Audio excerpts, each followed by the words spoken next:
Hey, what's going on, guys? It's Mike again from BavhausTV. Today we actually have our personal F25 X3. This is the 2.8i with the N52. And basically we're just going to do an oil change real quick. This car is actually on lifetime oil. We have the original BMW oil. Used to be 530. It got superseded by a 0W30. I would switch to the liquid moly-emulsion, but honestly, it's been on this for a while. It's doing it great. If it ain't broke, don't fix it. It is significantly overdue for an oil change. The shoemaker walks barefoot, so everyone else's cars gets attention before our own. Preach. Preach. So then we got our OE man filter, the H16X. Pretty much all N5Xs use this exact same oil filter. And it's going to take about 6.5 liters. So we got a whole case of 030 from the dealer in there, and then we're going to use half of that last one. Only tools you're going to need, it's super simple. You're just going to need a BMW N5X oil filter tool. I like to use an extension and a 3/8 ratchet, and that's going to let my filter come out. And then for the bottom, where you have the drain plug, you're just going to need a 17 millimeter socket. So this is all you need to do this. It's kind of simple. Bear with this, we're a little bit vertically challenged with this lift, so the SUVs don't get up as high, so I'm going to be crawling underneath this thing. But, can't complain. All right, let's get to it. So the first thing you're going to want to do is pop the hood. And when you get your hood open, what I like to do before I drain oil, oil should always be drained warm. You don't got to get the engine hot, and you don't want it to be cold because it's going to take forever. Just me being stupid and just bringing this car in immediately. You can tell no one ever pops this hood. It's cold, so it's going to come out pretty slow, but try to get it at least a little warmed up before you decide to do this. First thing I do is I take the oil cap off and I put it just to the side so nothing can kind of fall in, but it also has a little bit of, the engine can breathe, so when you crack the drain plug on the bottom, there's some ventilation so it's not, chugging out. It has a way to purge some of that pressure. So I take that oil fill cap off, I close the hood, and now we're going to go up and drain the oil out of it. Okay, so I lied. There's one more tool you're going to need, and it's going to be an 8 millimeter socket, and that's just to take off this cover here to access the drain plug. And I'll probably just break it for you by my hand. The ratchet and then take it off my hand. So there's two 8 millimeter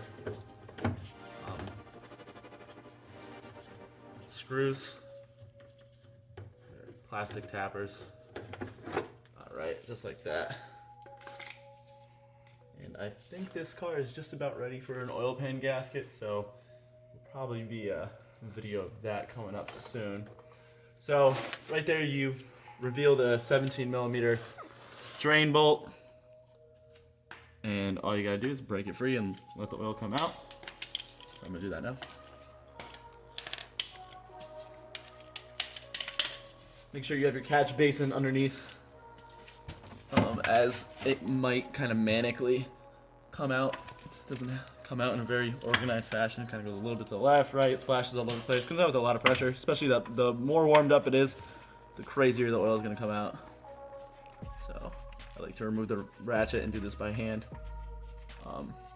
On most of the SUVs, the drain plug is directly underneath, not on the side like on a lot of the cars.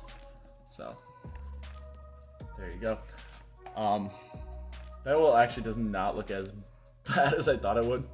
I'm probably at like 10,000 miles since the last oil change on this thing, and normally I do it like 3,000, so I'm definitely way over. I think I already topped it off one time. Not much, like a half a quart. So it holds oil pretty well, but like I said, this is gonna be a pretty slow process washing this drain since the oil is cold. So I'll get back to you when it's drained out the majority.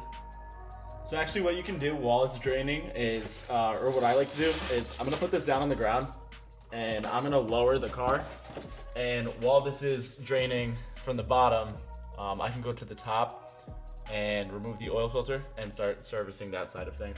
So I'm gonna drop the car now. Okay, so we're at like almost 130,000 miles on this. I'm pretty up to date on all the maintenance on the car, including like the transmission and everything. But last oil change, there wasn't that issue with the oil pan gasket.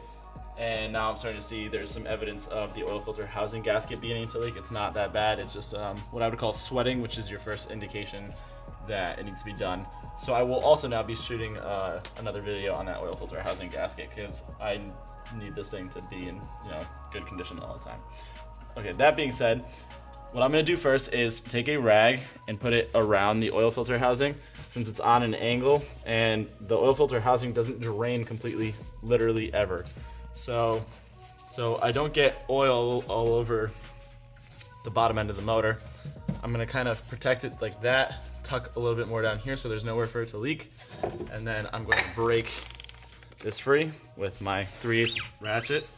This is only 25 Newton meters, so don't ever over torque this. It's basically hand tight. Actually, you probably... Hey, what's going on? And my burrito came. Alright, so yeah, 25 Newton meters, basically hand tight. Literally, you probably do more with your hand than 25 Newton meters feels like. So what I like to do is take this thing, let it drip out, because it's gonna drip like crazy, flip it, and then let it sit like that. So, actually, and then, now I can take it away. So, a few things I wanna go over. This is always full of oil. Personally, I like to get a little evac tool and suck out all that old oil. That's just me being anal. It's really not that important, but I don't like to take a new filter and stick it in dirty oil. So I'm gonna show you guys how to do that. Again, not something I added in the tool list because you don't really need it, but I pretty much use like a brake bleeder, and I'll show you how I do that right now. All right, my fitting sucks, so it's gonna make a lot of noise, but this is just a brake bleeder tool. It's just an evac, suction hose.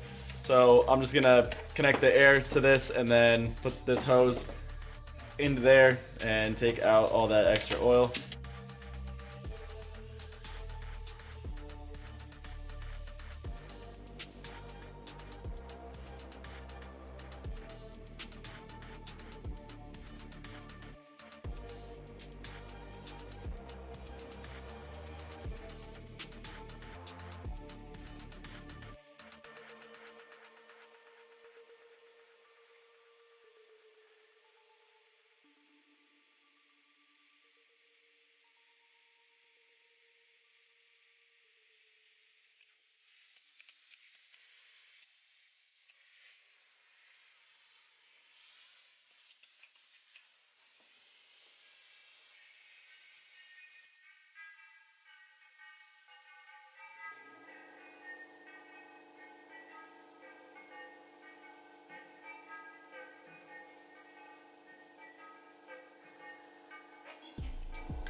Okay, so I have the oil filter here still in the housing, and with the tool to remove it off.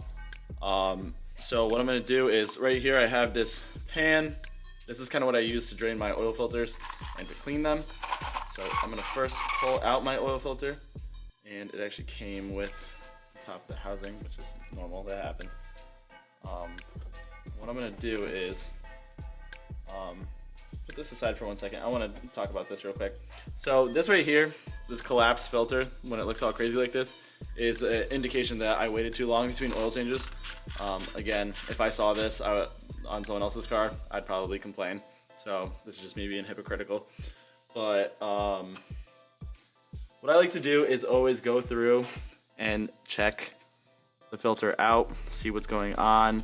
Sometimes you find some debris. I did see somewhere there was a bigger chunk of something. It's completely normal to have debris within your oil filter, but you just don't want any shards of metal. It's definitely good to inspect it. This is actually in really good shape despite it being collapsed, so I'm happy with it. Waiting that long in the oil change didn't do any severely negative damage. So right here I'm comfortable proceeding. This, when it comes out with the filter, again, that's only because it collapsed, this just snaps back into place. Just like that, and it's completely fine. It's gonna house a new filter, no problem. What you're gonna wanna do here is take a pick or some kind of tool to remove that gasket. And there's another smaller gasket here that does come with that new man filter. So the man filter comes with this little seal up here, that seal down there, the drain plug, and the filter itself. So give me 1 second, I'm going to clean all this up and get ready to clean this filter housing up and put my new filter in and reinstall it. So I use brake parts cleaner more than anything in the shop. And one of my biggest applications for it is actually cleaning oil filter housings. I know there's some debate on if you should use this kind of chemicals on plastic. Honestly, I've been doing it my entire life, and I don't have any negative repercussions. It helps keep things clean. I like things clean when I put things back together, so whatever. Listen to me, don't. This is what I do. So I'm gonna spray this down in here. Again, it's not the most important thing in the world, but get some of that old dirty stuff out of there. Any bits of stuff that didn't get, trapped in the filter, or with me screwing around with it that might have gotten the filter housing, I'm making sure are removed. Again, it's not that serious, but we're just doing it for the sake of doing it more than anything. So now that this is clean, I'm gonna let it drain out a little bit. Like that, and what we're gonna do is grab our oil filter and crack it open. I think by now our engine is pretty much actually it is completely drained, so it's not even dripping anymore. That's a good sign. So I can move on. I'm gonna take the filter, put the filter in. I got stuck. Okay. Put the filter in, you just put it around and kind of wiggle it and snap it into place. If you hear that snap, it's good. If you don't hear the snap, it's not there yet. Along with the filter comes this bag. In the bag you'll find your crush washer for your drain plug and the two gaskets I mentioned earlier, the little green one and the big black one. So I'll open this up with a pick.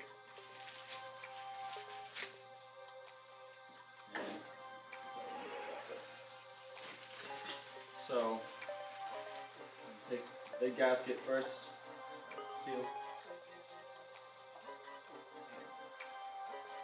Put it in that groove without rolling it. And if you do roll it, you kind of want to massage it into place. Gaskets and the rolls don't work for oil rings, not gaskets. And then I'm going to take the little one. And this one kind of requires a little bit of work with your thumbs. But you can just push it over. And that one's good. Drain plug needs to be, or your drain plug crush washer needs to be put aside for a second. Now that this is all set up like this, what I'm going to do is, over here I have some oil. It doesn't matter what oil you have as long as it's clean. It can even be dirty, it's not that serious. And we're just going to get it on our finger and go around that seal, and it's going to help us, get in the housing better. Everything's nice and lubricated. So now you can take this whole assembly, put it back into the engine, tighten it by hand first. Once you realize, or once you can see that it's seated, you can go with a ratchet. And again, don't go crazy with this. At this point, I'll pull that out so I don't pinch it in.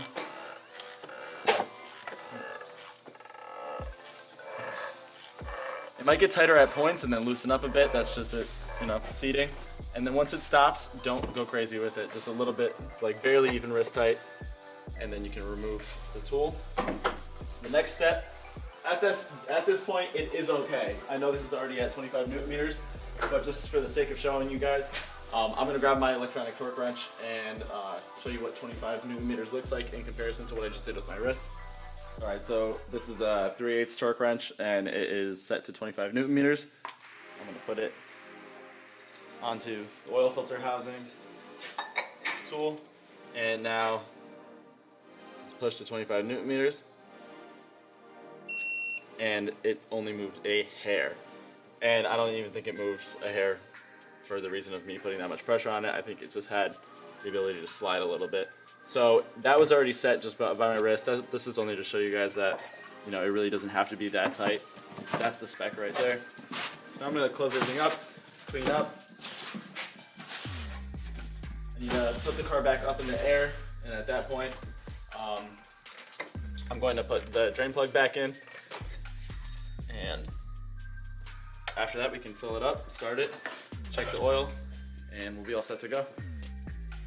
Alright, so we put the car back up in the air, we're back underneath. It's still dripping a little bit, that's fine.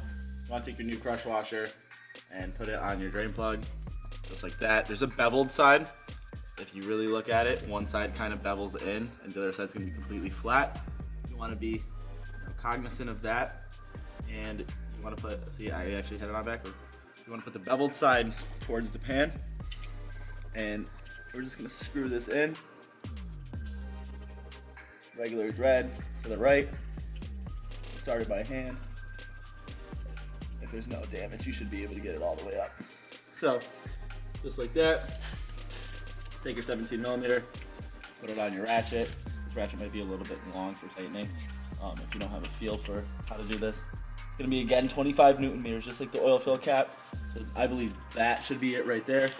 What I'm gonna do, just to double check, I'm gonna get my torque wrench, turn it on. It's still set to 25 Newton meters because of oil filter housing. And see, I didn't even turn this at all. So that just verified. It's actually at 26, which is still in the green, but hand tight was more than enough. So now that that's done, I'm just gonna wipe this down. This is that cover that goes over that drain plug. I'm gonna wipe down around the drain plug. Like I said, I'm kind of aware now that I have to do an oil filter housing.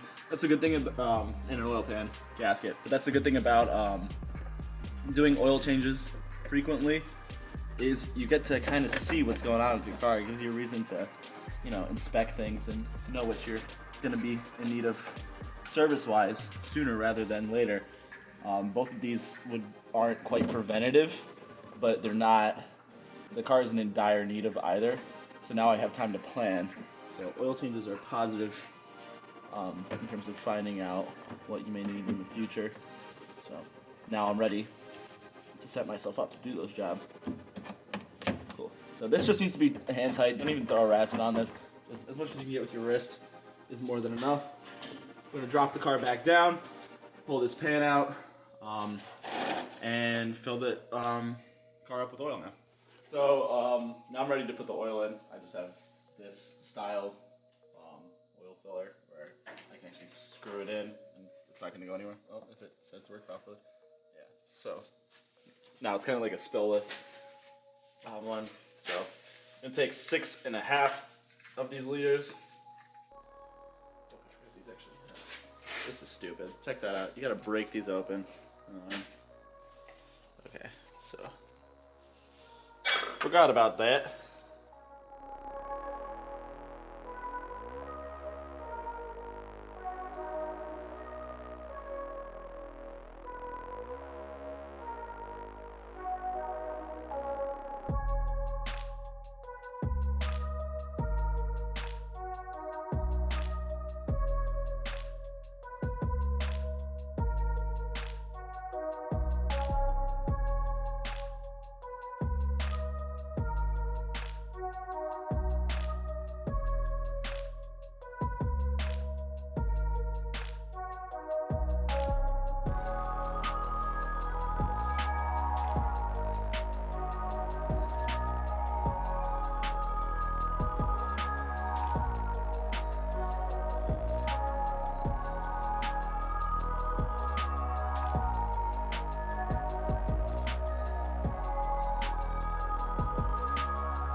Funnel off, and then close up the cap on the oil, or on top of the engine, and then close the hood.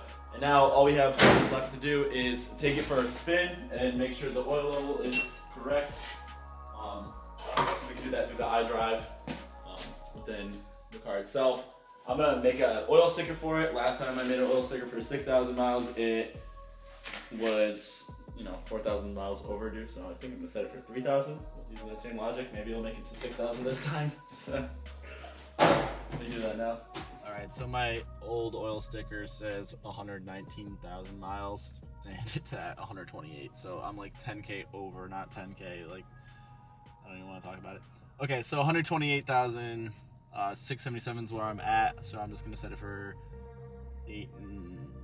9, 30, 31. So I'm gonna do 131,000 miles, 677, and what is it? It's February. So March, April, May. So we'll do 5/21. So it should be done by like March of 2024.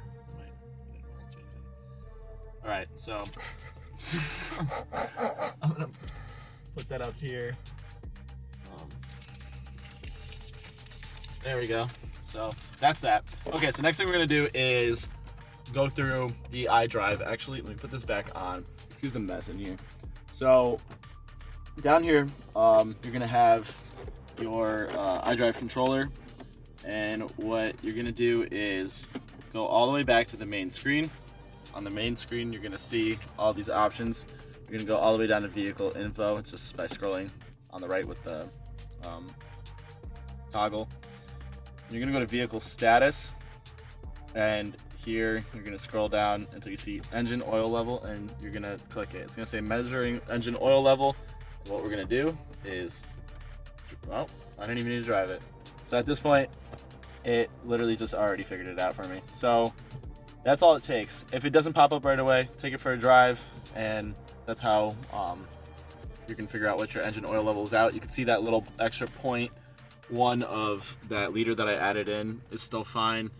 And engine oil level okay. Hopefully I can get this thing back in within 3 miles or 3,000 miles. What I'm gonna do one more time, I'm gonna go in with my scan tool actually, and internally within the computer, reset the service interval so that I don't get the service light on here.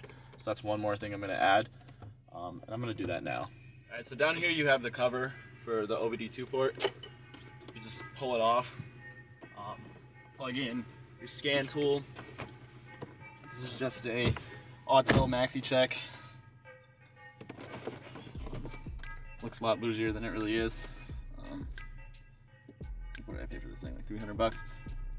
Definitely an awesome scan tool. I definitely recommend it for a lot of people to own, except at the risk of finding out everything that's wrong with your car. You might not want to know the things that a regular scan tool doesn't know. So we're just gonna let it start up. Takes a little bit. Okay, so from here we're gonna go to service, oil reset, and then I'm gonna go to European, BMW. It's gonna ask me for my VIN. I'm just gonna do automatic selection, read. So this is just basically so I don't have to manually type it in. We'll pull it from the car, press OK. Let's verify that it's the correct car. I know it is. It's an N52, F25, 2.8i, USA, left-hand drive. Yep, so, yes.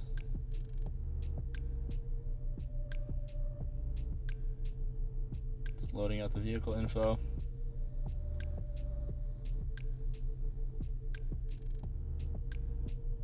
Okay, now it's going to give us options. You're going to click hop function.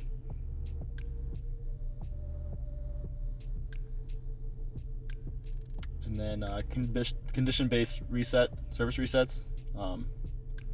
So, let me do the first one. For some reason, this scan tool sets it to military time. Every time I try to change it, it always goes back to military. So that basically is just, what, 818? We'll just say yes.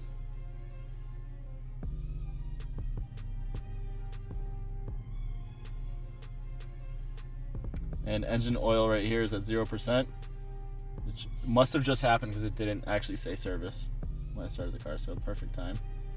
So we'll reset that.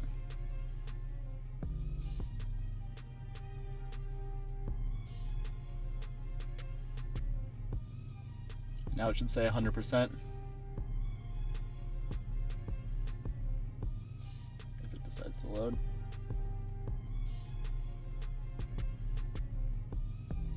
It's taking longer than usual. Okay, so now it says 100%, saying that that's the 5th oil change. Obviously, it's not true. And then I'm actually gonna go across the board because this is, like I said, our personal car, so I don't want any of this stuff to throw that service light. I just recently did the brakes and didn't reset these, so that's my own fault. Plus I keep an eye on things. The only thing I don't do is change the oil. Everything else I'm pretty good about. So we're gonna go across the board. This is, when you come in the car and you have that red service light on the dashboard, these are the things that throw that light on. So, it can be your front brakes, your brake fluid, your rear brakes, your oil change, and then lastly, I think it's a vehicle check. Yep. So I just checked out the vehicle, I know what's wrong with it, so I can reset that. And then that red service light won't pop up for quite some time now.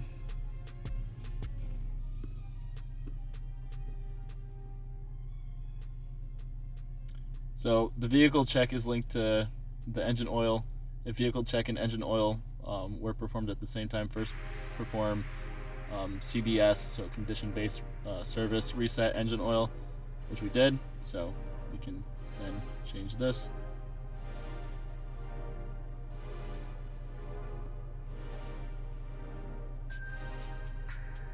And just like that, everything's at 100 now.